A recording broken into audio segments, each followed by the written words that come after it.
Ever since Mario Cristobal left Oregon for Miami, I've seen him criticized in a number of different ways. Some fair, a lot of it unfair, but I never in a million years thought they'd start to go after his recruiting.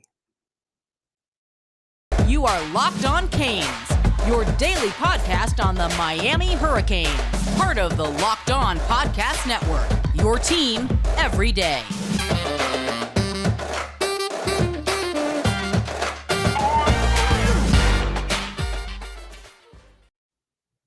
I am Alex Donno, your host, South Florida native, University of Miami alum, longtime South Florida sports radio vet, including pregame and postgame for the Miami Hurricanes. Thank you so much for making Locked On Canes your first listen each and every day. We are available free wherever you get your podcasts, so make sure you subscribe on Apple Podcasts, Spotify, Odyssey, and we're also available free on YouTube. So, recent piece for The Athletic. Couple of anonymous coaching agents. And you notice whenever someone drops the hammer, they don't tend to put their name on it. But a couple of anonymous coaching agents have criticized Mario Cristobal. One of them was primarily criticizing his decision to leave Oregon with the Phil Knight, Nike money, and the resources to come to Miami. We see a lot of that. We can get to that a little bit later. But the one that I really want to zoom in on is an anonymous coaching agent who called out Mario Cristobal as a recruiter. Here's the quote. I don't know if Cristobal is necessarily the guy you should be afraid of.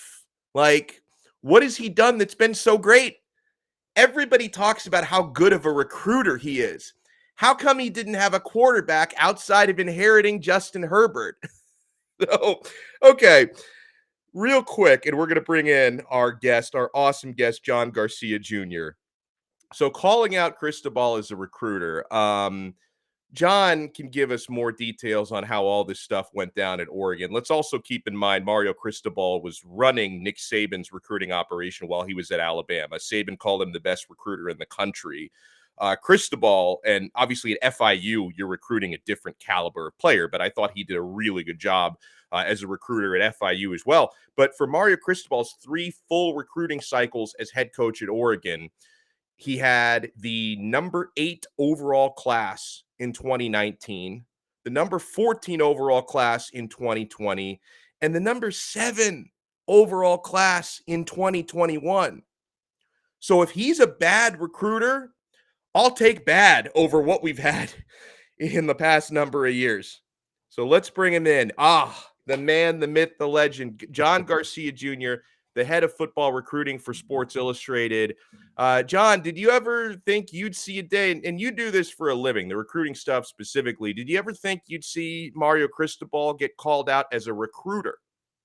Not really. It's hard to argue with the success. And then even, the class of 22, he set up at Oregon to finish, there in the top 10. He built most of that foundation. So I think every full cycle he had up in Eugene, they had the number 1 class in the Pac-12, which is not easy when USC is in the Pac-12. Yet Oregon, really became the dominant singular recruiting force in that conference under his watch. So I was surprised, especially with the recruiter comments. Everybody understands why he's such a good recruiter, charismatic, energetic, knowledgeable, and now the experience is starting to pile up for Mario, just in terms of all the places he's been, the different type of players and regions that he has had to recruit and done so successfully. I think maybe if this was out when he was going up to Oregon, maybe you could craft that argument because, hey, he's a down south guy. He's a Miami guy. He's recruited in the SEC and the ACC. And even at FIU, you're not really going outside of that footprint very much. So maybe at that point, yeah, let's see, hey, can he do it on the West Coast? That was really the only box that he hadn't necessarily checked. But, Oregon was more successful in California than USC while he was there. So Wow. regardless of where the rankings were, he got the job done from a talent acquisition, standpoint at Oregon. And even at quarterback, Ty Thompson, who might beat out Bo Nix right now for the job at Oregon, was one of the best quarterbacks in the country 2 years ago. That was a massive battle and recruiting win that he spearheaded for the Ducks. And, they brought in a grad transfer that year as well. So, that's still recruiting, right? Last time Right. I checked. So not the best quarterback guy or one who's attached to that position, but there was always talent at quarterback when he was there as well. So I wonder. I really want to know who the coach is, but I wonder more so the program he represents because I'd be Right. curious to kind of go side by side there. But yeah, I think what you said about Nick Saban's compliments of Mario, and that was years ago at this point. So he's only built on that, and now he's at Miami. So I think the ceiling for his ability to recruit, we're still probably trying to figure that out, but it's very high. The floor is even high. So I'm just as surprised as everyone else. I do think head coaches get a little bit too much credit in recruiting just in general because there's some of these groups and Miami's included, they've got dozens of people in that recruiting department, staffers, folks cutting up tape, the hostesses who host everyone on campus.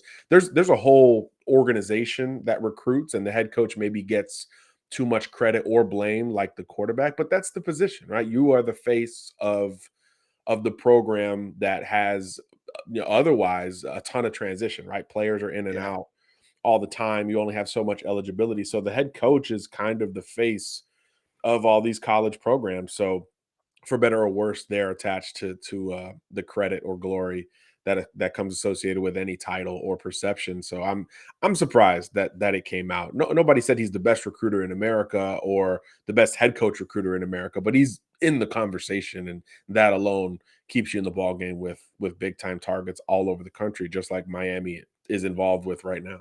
Absolutely. And, as far as a lot of the different criticisms that have come in on Cristobal, I don't really argue some of the game day stuff. And I've seen that a lot. Like, hey, he's going to make some poor decisions, not taking knees when you should take knees, clock management. Like, I get some of that stuff. And right from the get go, I said, if I made before Cristobal was officially hired and he was rumored, I ran through a pros and cons list, and the pros outweighed the cons. But in my cons list, I did have, not the best game day coach. I kind of put him into like the sort of the Butch Davis category of what Butch used to be. We're a tremendous recruiter, not going to make all the right game day decisions. And so, okay, the other anonymous criticism that came in on Cristobal, it kind of talks about just the difference in facilities and resources between Miami and Oregon. And I get that. Miami's trying to close that gap. I mean, John and I talked on our episode, I think 2 weeks ago, about $100 million investments for the practice facilities at Miami. They said, quote, I think that Miami made a great hire in Mario, but I'm not sure if Mario Cristobal made a great move in going from Oregon to Miami. I think that Oregon is substantially better positioned because of Phil Knight and Nike and their infrastructure to be successful over the long horizon of what college sports may look like over the next decade than Miami. He's basically in a rebuilding situation at Miami and at an institution that has resources but will never have the same resources or fan support that Oregon has. I'm sure people will argue the fan support part of it because it's like, if Miami's good, they become the team of the city. That right? I mean, South Florida, people are not going to go out of their way to support a team when it's not winning. But I was around for the 80s and 90s, so I know how the fan support can be. But you can speak on this, John, as far as resources versus hotbeds, because Oregon has among the best resources in the country. It is, though, you don't have so much homegrown talent in the state. You have to go outside the state versus Miami has less resources, but it's in a hotbed. So what do you think is the better place to recruit? Yeah, I think there's no question that Miami geographically is volumes. I mean, Miami's a top, gosh, three job in the country geographically. I think LSU, Miami, Georgia, I'd probably put in that conversation because Atlanta is becoming maybe the most important metro area in America to recruit. But Dade and Broward is right there, obviously, and then New Orleans per capita is as good as it gets. And there's no other in-state, Power Five school in Louisiana. So I've always contended that that may be the best job in the country, all things even. But again, Miami's in that conversation geographically, and it just hasn't had the right guy to keep those kids home. And it's going to be an uphill battle for Mario, but there's no doubt that the potential to keep kids home gives Miami a higher ceiling. And look, the whole rebuilding thing. I'm like, relative to what? What are you rebuilding? In terms of a college football playoff team, yeah, of course. But even Oregon is rebuilding in that sense. I mean, there's only a few programs you could kind of shoe in to be in that mix every year, and Oregon's not one of them. Miami is not one of them at this point. So in that sense, yes, rebuilding. But in reality, the ability to win 8, 9, 10 games is there. We think right out of the gate for Miami. So I don't think that coach is very in tune with the Miami roster and honestly, the Miami schedule, the ACC is Yeah. down, relative to 5 years ago. So I think that helps with the transition like this. But yeah, I think all things even for a coach with no association between the two schools, yes, you can make the argument that Oregon is better and more sustainable long term. Although I would also argue that Lincoln Riley at USC means that USC will return to that post in the Pac-12 in my mind. Oregon winning 5 Pac-12 recruiting titles in a row, I think that will slow down at some point. Doesn't mean they can't get it every other year, but that dominance and consistency, I do think that will change. But if you look at it from Mario's perspective, I mean, it's there's so much personal and emotional tie to Miami that you can't look at it from an even perspective because it isn't, right? I think when he was there, I was talking to somebody close to him, and there was only 2 jobs that I think he would up and leave for. It was, of course, Miami, and I think Alabama was the other one That makes because sense. of the experience he had there, and, he was kind of pleasantly surprised at how much, he liked it. So I think and obviously the prestige speaks for itself. I think anybody would be smart to at least, consider that job whenever it opens. But that was it, so I think that, we get lost in the perception of making a business decision for one person, but he's got so many ties to the U that even though it still wasn't easy and a no brainer, and definitely took more time than a lot of us anticipated, but it was still the dream job for him. It was an itch he had to scratch before all was said and done, and his profile as a head coach had never been higher than it was, in November and December. So you have to take advantage of those things. And so you could craft that argument from a business perspective as well. So it really does work both ways. But a lot of those were surprising comments, is my long roundabout way of saying that. And that's very well said. And by the way, guys, it's June. A big month for official visits has begun. We're going to go through some specific prospects, 4 and 5 stars, some stud safeties, corners, and athletes with John Garcia. This episode is brought to you by Rock Auto. With the ever number of increasing makes and models out there, it makes my head spin. It's now really impossible for your local chain auto parts store to stock all the parts that you need. So why would you endure the often pointless and seemingly intimidating questioning like, hey, is your Odyssey an LX or an EX? And then you've got to wait while the person behind the counter orders the parts on their computer, choosing the only brand that their warehouse happens to carry. Guys, you have computers with access to rockauto.com at home and in your pocket. And I'm so glad I became aware of Rock Auto because I've got an older car. Every now and then you have to order parts. And guys, the savings, they are undeniable. You can save time and money when using Rock Auto. Why would you choose to spend 30%, 50%, even 100% more for the same parts from a chain store or car dealership?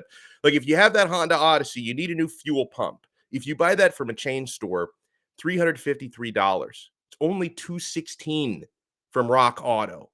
Why would you deny yourself a saving like that? Rock Auto is a family business serving do-it-yourselfers for over 30 years. They have everything you could need, including brake parts, tail lamps, motor oil, even new carpets. Go explore their easy-to-use website today and find the solution to your auto part needs. Go to rockauto.com right now and see all the parts available for your car or truck.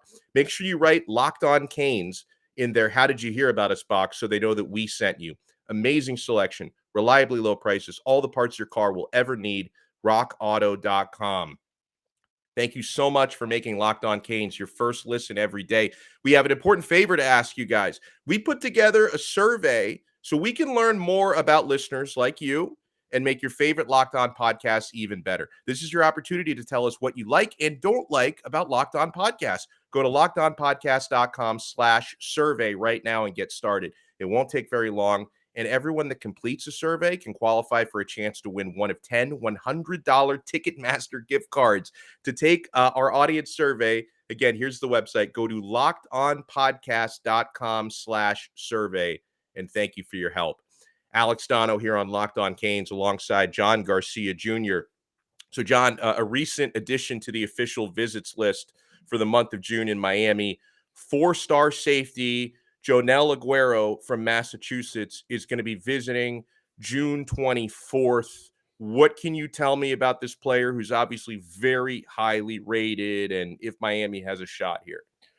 Yeah, Joenel was at IMG Academy last year. So when he was down in the state, he was able to get his feet wet with the Miami Hurricane angle, and then it remained as such through the transition, even though he moved back up to Massachusetts. He was recently in town for an unofficial visit, and obviously things went well enough for him to go ahead and schedule that official visit. And his timeline has been really interesting, Alex. When we were in the fall before all the coaching carousel craziness that we saw, Aguero was locking in. Like, he was getting very close to making a decision. And if he had went through with it, I think Ohio State might have been that school for him. There was a push from Georgia at the end of the fall as well. So I think he'd have been a Buckeye or a Bulldog. And those two are still very much in the mix. But the time where he's taken a step back has allowed for other schools to start to climb in the mix, particularly those with new coaching staffs. So Miami, LSU in particular are two that are sort of climbing up his list. And there's a bit of a sense that the longer his recruitment goes, the better it is for Miami and or LSU. And between the two, I think Miami's done a better job of prioritizing him and playing consistent with him on the recruiting trail. He took unofficial visits to each, but of course now we'll take the official to Miami later this month. And that's big, right? Because Ohio State and Georgia are still probably the two schools that are closer to the driver's seat, although, again, his timeline is totally wide open at this point. But he's arguably the best safety in the country. I think at times last year, IMG secondary is always loaded, right? Last year they signed guys to Michigan, Clemson, and Georgia. And in that group, the underclassman was Aguero, and at times he was the best player in that secondary last year. He played corner and safety. He's about 6'1" or so. He's got that hybrid ability to do both, but he probably profiles a little bit better as a safety down the line, maybe with some nickel capabilities. Of course, those roles intertwine a lot in a lot of defenses, but he's a playmaker. He can run. He's big. He's physical. He has kind of the total package going for him. And obviously everybody's clamoring to get that type of talent on the roster. So if you're a Canes fan, obviously get to the official. You hope he likes it. And then you kind of hope that he stays uncommitted for some time, because I do think he's got just more history and experience with some other programs on his list. But if that list continues to expand, you feel good about your chances going forward. I like it. Now, another safety who's visiting earlier this month, June 9th, Jayden Bonzo from New Jersey. I'm actually surprised he's only a 3-star, because I've heard him hyped up quite a bit. So he's probably on like the higher end of the Yeah. 3 stars. What can you tell me about this guy? Yeah, this is another one in that part of the country that you watch him play and you're like, this kid's from Jersey. Same school as Minka Fitzpatrick, and he Oh, I has didn't know that. some of those qualities. Now he's not as I mean, Minka could literally do everything. I don't think he can play corner at a high level like Minka could have. But everything else is relatively similar. And Bonsu's bigger than Minka is now, right? So he's already 6'2", maybe 205. Minka's probably 6', 6'1", 200 pounds. So he's bigger today than the former first round pick of the Dolphins, who's thriving in Pittsburgh. So I like the versatility, of course. He's a guy who plays a lot of offense. He plays all over the field, but he's really kind of a classic safety in his build, and he plays downhill, but he can play in coverage as well. And it's kind of the same schools, which is interesting. He just visited Georgia unofficially. He's going to take an official to Ohio State and Miami this month. I believe Miami gets the first trip here, though. So I do think that is a little bit more advantageous positionally than with Aguero. But I do think he's also closer, Bonsu is, to making a decision. So I do think it's more paramount for Miami to make a strong impression during the official visit because, he could be closing in on a decision between some of these programs. There are some others involved, but most feel like it's those same three: Miami, Georgia, and Ohio State. So you almost get curious, like, how much is Georgia pushing for Bonsu relative to Aguero? How much is Ohio State pushing for those two as well? Ohio State's already got multiple DBs committed, and so does Georgia. So you start to wonder, when the numbers get involved, maybe Miami can get a fortuitous bounce or two with some big time recruits, because both of those guys profile like modern, versatile safeties who can do a lot, and they're both physically college ready from a height and weight and athleticism standpoint. And obviously, when you're in a transition coaching staff, that's a big deal on the recruiting trail. So, since you and I last spoke, last week we talked about an athlete in Collins Ochampo, another athlete who projects out as a pass rusher, an even higher touted one, a 5-star, has put Miami on his finalists, and that's Nyckoles Harbor from DC, Archbishop Carroll, DC. An absolute stud track. Like, this guy could be an Olympian in Crazy. track. I watched him run the 100. I'm like, oh my God, this guy is so fast, and he's so tall at 6'5". So, I don't. Miami is not considered to be like as high on the projected list as some others. So, how do you see this one playing out? Yeah, I think, one of maybe the most physically unique prospect in the country. No disrespect to any other position, but when you're 6'5", 235, 240, and you're running 10-2 or Yeah. 10-1 in the 100, it is absurd. It is just, when you watch it, it just doesn't really look real. Just picture a guy who's more physically built than like a DK Metcalf, running faster than DK Metcalf as a 17-year-old.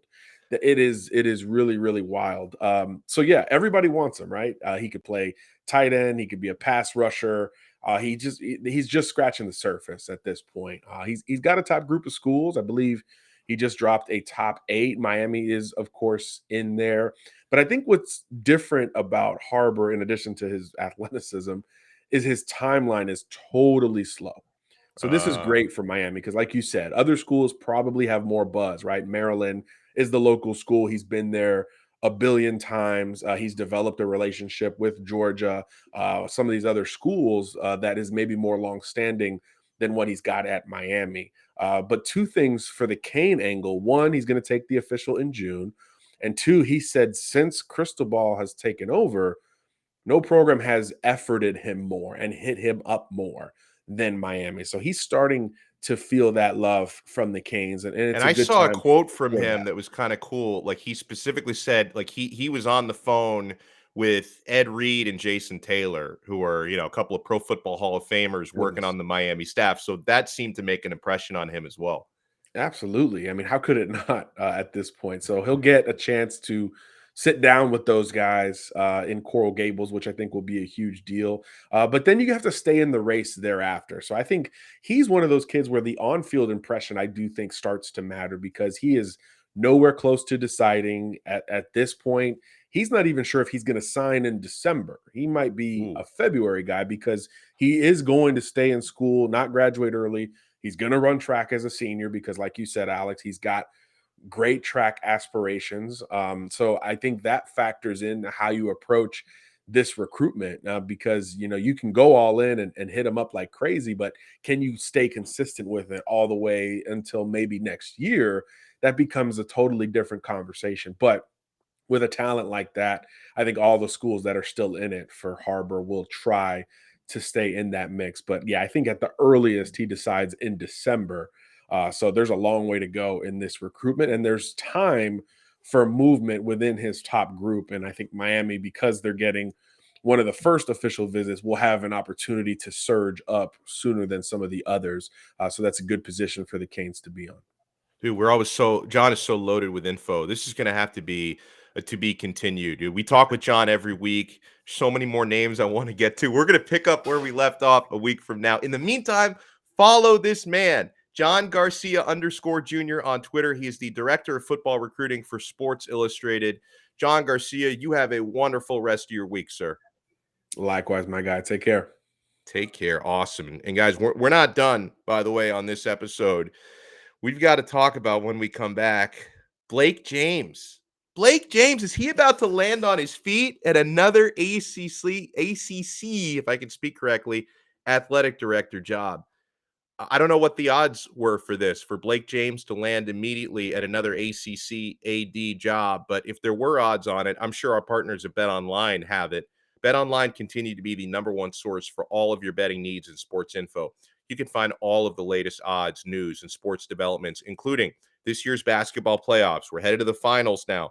Major League Baseball scores, fights, even next season's NFL futures. Guys, I'm on there all the time at BetOnline. I'm checking the UFC odds. I'm checking the international soccer, college football futures. Miami Hurricanes, 8.5 is the over-under on wins this coming season, plus 500 to win the ACC. So check out Miami's numbers there. BetOnline is your continued source for all of your sporting wagering information, from live betting to playoffs, esports, and more. Head to the website today or use your mobile device to learn more about the trends in action. BetOnline, where the game starts. So Pete Thamel from ESPN reported on Tuesday that Boston College has zeroed in on our old friend Blake James to become their new athletic director, that they want to have continuity, and they're looking at someone, because Blake James does have ACC athletic director experience. They want someone with that proven AD experience in the ACC. Proven. I want to try to be nice. I want to try to be nice. And I think in the next couple of days, I'm going to be joining our buddy AJ Black on Locked On Boston College to talk about Blake James. My mom always told me, if you don't have anything nice to say, don't say anything. I've got to say something, though. Blake James, pretty good fundraiser. Pretty good when it comes to ticket sales, because that's the background. Before he became AD of Miami, he was heading up the ticket department and then became interim AD, then became the AD full-time after Sean Eichhorst bolted. So he's someone who's not going to rattle the cage. He's going to be more than happy to help Boston College prioritize the academics, do some fundraisers. Don't expect him to make any crazy requests or demands. Going to be very conservative, going to be do everything by the book. That didn't work for Miami. If that's what Boston College is looking for, someone who's not ambitious and kind of unremarkable, but it's just going to get the job done and not ruffle any feathers, that's the man for the job. But, unfortunately, Blake James just didn't have a whole lot of understanding with what the football program was all about and what it needed, and didn't really have any ambition to make it better, and didn't really fight for his coaches, right? Because, he's the guy who's got to convince the administrators to free up money and to do things. He didn't, and I'm sure coaches have always been requesting that stuff, didn't really fight for them. I mean, we told you that story last week from the Barry Jackson article, which says a lot, right? Last year, a couple of years ago, Blake James had a meeting with Miami's board of trustees. This story was told by Dan Lambert, trustee member, American Top Team CEO, has done a lot of NIL with Miami over the past year. And Dan Lambert told Blake James, like, hey, I don't really think you have a great grasp of the football program. We would like to foot the bill for you to hire somebody like Alonzo Highsmith, who now gets that job 2.5 years later. I'm going to write you a check. If I can write you a check right now for $500K, if you can inspire us and tell us, how would you use this money? If I give you a blank check right now, what would you like to improve? And he's like, well, I think we could spruce up the locker rooms, add a couple of analysts. That was his ambition. Like, if I want to write you a big check right now, what would you use it on? Couple more analysts, spruce up the locker rooms. And Dan Lambert said, is that your real answer? Are you kidding me? Like, I asked you a serious question. Give me your real answer. He's like, yep, that's my real answer. So that shows you the sort of ambition or lack thereof. Now, I'm sure when Blake has gone through the interview process at Boston College, I'm sure he's told them, because they've asked him, hey, what happened at Miami? Why didn't it work out at Miami? I'm sure he told them, I didn't have the type of support from the administration that I needed. They didn't give me any sort of a budget, red tape everywhere. Now, all of a sudden, they've opened everything up after they got rid of me. They didn't give me that. I'm sure he's giving them that. Maybe some of that is fair, but yeah, I don't think any Miami fan is going to miss Blake James very much. All right, guys, huge shout out and thank you for tuning in. And thank you for making Locked On Canes your first listen today. Now make your second listen, the Locked On NBA Big Board podcast. Raphael Barlow, Richard Stamen, Sam Ferris, and Leif Tulin give fans an in-depth look into the biggest prospects, the latest player rankings, and of course, big boards. Follow Locked On NBA Big Board every day on the Odyssey app, YouTube, and wherever you get your podcasts. My friends, we will talk to you tomorrow on another episode of Locked On Canes, part of the Locked On Podcast Network, your team every day.